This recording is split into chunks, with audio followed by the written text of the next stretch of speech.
राष्ट्रीय आरोग्य अभियाना अंतर्गत यवतमाळ जिल्ह्यामध्ये नवीन जाहिरात प्रकाशित करण्यात आलेली आहे आणि ही जी काही भरती आहे ती आरोग्य विभागामार्फत असणार आहे। राष्ट्रीय आरोग्य विभाग अंतर्गत असे जिल्हा परिषद मध्ये कंत्राटी भरती आहे। यामध्ये वेगवेगळ्या पदांचा समावेश आहे। तर पाहू शकता या ठिकाणी मेडिकल ऑफिसर पदासाठी ही जाहिरात आहे, म्हणजे पद आहे यामध्ये, आणि पेमेंटचा विचार केला 60,000 रुपये पेमेंट आहे। कशा पद्धतीने फॉर्म भरायचा काय नाही संपूर्ण माहिती आपण पाहूया। त्याच्यानंतर मेडिकल ऑफिसर वरचं फुल टाइम आहे, खाली पार्ट टाइम आहे। जागा ओपन वर्गासाठी 1, एससी वर्गासाठी 1, आणि या ठिकाणी पार्ट टाइम साठी 30,000 आणि फुल टाइम साठी 60,000। त्याच्यानंतर पुढे आहे स्टाफ नर्स महिला, 4 जागा असणार आहेत। यामध्ये महिलांसाठी एसटी, ओबीसी, व्हीजे आणि ओपन एकूण 4, आणि पगार आहे 20,000 रुपये। त्याच्यानंतर LHV एसटी कास्ट साठी 1 जागा आहे, पगार आहे 20,000। त्याच्यानंतर फार्मासिस्ट जागा ओपन साठी 1 आणि एसटी साठी 1, आणि पगार असणार आहे 17,000 रुपये। तर या ठिकाणी त्याच्यानंतर पुढे आहे फिजिशियन, मेडिसिन, त्याच्यानंतर बालरोग तज्ञ, त्याच्यानंतर डर्मॅटॉलॉजिस्ट, या ठिकाणी पाहू शकता ENT स्पेशलिस्ट।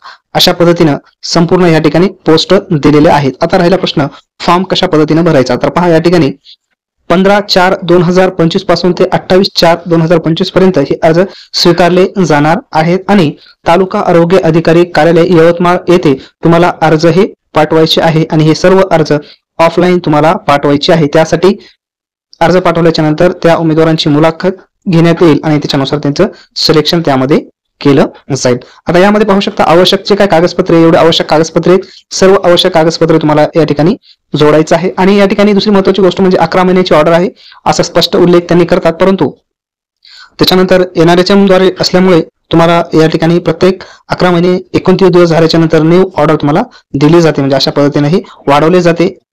आणि त्याच्यानंतर कशा पद्धतीनं मार्काचं डिवायडेशन आहे संपूर्ण उल्लेख त्यांनी या जाहिरातीमध्ये केलेला आहे। ही जाहिरात आपल्या टेलिग्राम चॅनलवर पण अपलोड केलेली आहे, तुम्ही त्या ठिकाणी जाऊन पाहू शकता। आणि या ठिकाणी जे काही गुण आहे ते सर्व गुणांचं कॅल्क्युलेशन केले जाते, त्यानुसार मेरिट लिस्ट लावली जाते आणि नंतर मुलाखतीद्वारे निवड केली जाते। आता यामध्ये जेवढे काही पात्रता आहे त्या पात्रतेनुसार वेगवेगळ्या पात्रतेला त्यांनी त्यांचा एक फॉर्म्युला असतो, त्या फॉर्म्युल्यानुसार त्यांनी काय करत असतात, गुण तुम्हाला दिले जातात। एक्झाम वगैरे यामध्ये काही घेतली जात नाही, डायरेक्ट तुमच्या पात्रतेमध्ये किती गुण आहेत त्यानुसार तुम्हाला गुण दिले जाते, आणि अनुभव असेल अनुभवाला वेगळ्या प्रकारचे गुण असतात।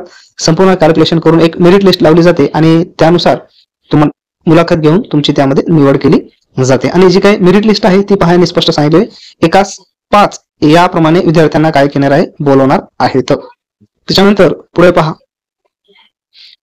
सूचना, अतिशय महत्वाचे संपूर्ण सूचना तुम्हाला वाचायचे आहे, आणि सूचना वाचल्याच्या नंतर तुम्हाला काय करायचे, तुम्हाला ऑफलाईन अर्ज करायचा आहे। आणि या संदर्भात अजून तुमची काय अडचण असेल तर कमेंट्स बॉक्समध्ये कमेंट्स करा, त्या ठिकाणी तुमचे सोल्युशन काढण्याचा प्रयत्न केला जाईल। या ठिकाणी अशा प्रकारचा अर्ज आहे पहा, हा अर्ज तुम्हाला काय करायचा, व्यवस्थित भरायचा आहे। अर्ज भरल्याच्या नंतर सिरियलनुसार सर्व तुम्हाला तुमच्या पात्रता अनुभव मेन्शन करायचा आहे, आणि त्याच्यानंतर तुम्हाला ऑफलाईन अर्ज सांगितलेल्या पत्त्यावर त्यांना पाठवायचा आहे, आणि वेगवेगळ्या वेबसाईटवर तुम्हाला भेट द्यायची आहे यवतमाळच्या, जेणेकरून यादी लागल्याच्या नंतर लागल्यास तुम्हाला ते कळून जाईल। कारण मेल वगैरे येत नाहीत, नाव जर आले लिस्टमध्ये तर फोन वगैरे लावतील, परंतु जास्तीत जास्त तुम्हाला त्या ठिकाणी वेबसाईटला वेगवेगळे काय करायची भेट द्यायची आहे। त्यासाठी आपल्या टेलिग्राम चॅनलला सबस्क्राईब करा, त्या ठिकाणी तुम्हाला अपडेट मिळून जाईल।